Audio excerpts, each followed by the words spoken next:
This is like gin and that bitterness and citrus and just like all of some of my favorite components of cocktails, which is sort of what I was going for. It just was like, what are the things I like?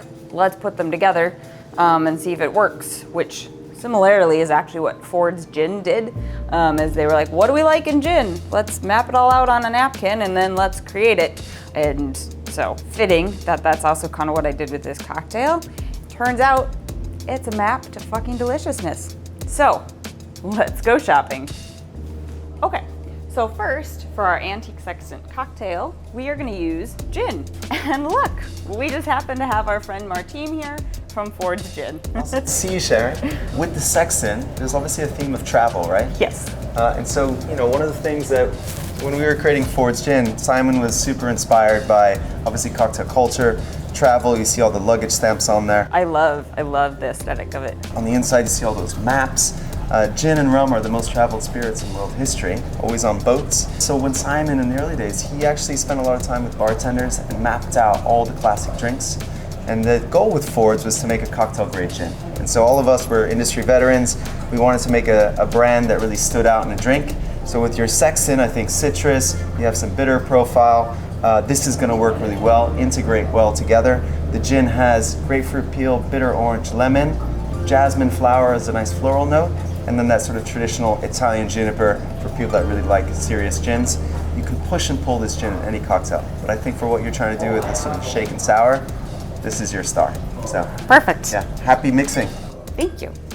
All right, so next for our cocktail, we are going to use Bitter Bianco. This is going to be similar to like a Campari. It's a bitter aperitivo, but as you can see, it doesn't have the color. It's white, hence Bianco. It is gonna lend some of that like little bit of bitterness and citrusiness. It blends really nicely with the gin, kind of emphasizes some of those citrus notes, and also kind of helps add that little like bitter back end note, which is really nice. And then lastly, just because we use a little bit more of it than we normally do, Angostura bitters. So oftentimes we see these just as a dash and we are using a little bit more, which is fun. I love cocktails that have a little bit heftier amount of Angostura bitter. It is going to also add, some color to some more of that bitter note, which is balanced out by sort of the softer herbal notes and the little bit of sweetness and the zest of the lime. So it really helps to kind of balance the cocktail and add some more depth and some kind of richer, heavier flavor. A little does go a long way. We're still only using a small amount. If it is too much and you want to like lessen the bitterness of this cocktail, just add a couple dashes at the end versus the large amount in it. But it really is sort of like your seasonings when you're cooking, right? This is going to kind of add that finishing touch and really bring that complete balance to the cocktail. So today we are making a cocktail I've christened the Antique Sextant, which, if you don't know, is used for making maps, and we are using Ford's Gin. 2 ounces of Ford's Gin, note the maps. 1 ounce of Bitter Bianco,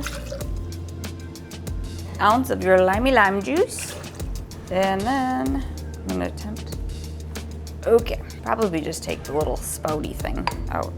That would maybe be easier without making a mess. Do this. Probably an easier way to do this.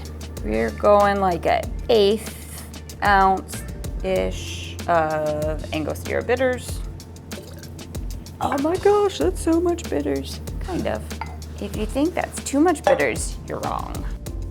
1/2 ounce of a simple syrup, just equal parts sugar and water, or some such equivalent sweetener. Got a lot of suspicious looking containers for this. Okay, this is salt. Salt and water. That's what that is. And we're just gonna put a couple drips. And, oh yeah. And then we're using a foaming agent. You could use an egg white, you could use whatever. There's multiple ideas. We want this to froth like a sour, like an egg white. And I don't remember how much we put to use this. 1/3 dropper. That was like a 1/3. That was good. Some exact science around here. It is. This is very carefully and precisely crafted cocktail. Okay, then we dry shake it. Then we add the ice. Reshake it. disassemble your shaker.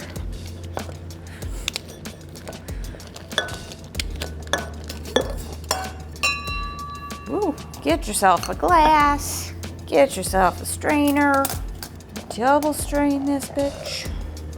See, but all those bitters add that lovely peachy tone. I don't have a garnish, but that's okay, because it's pretty just on its own. That is how you create the Antique Sextant.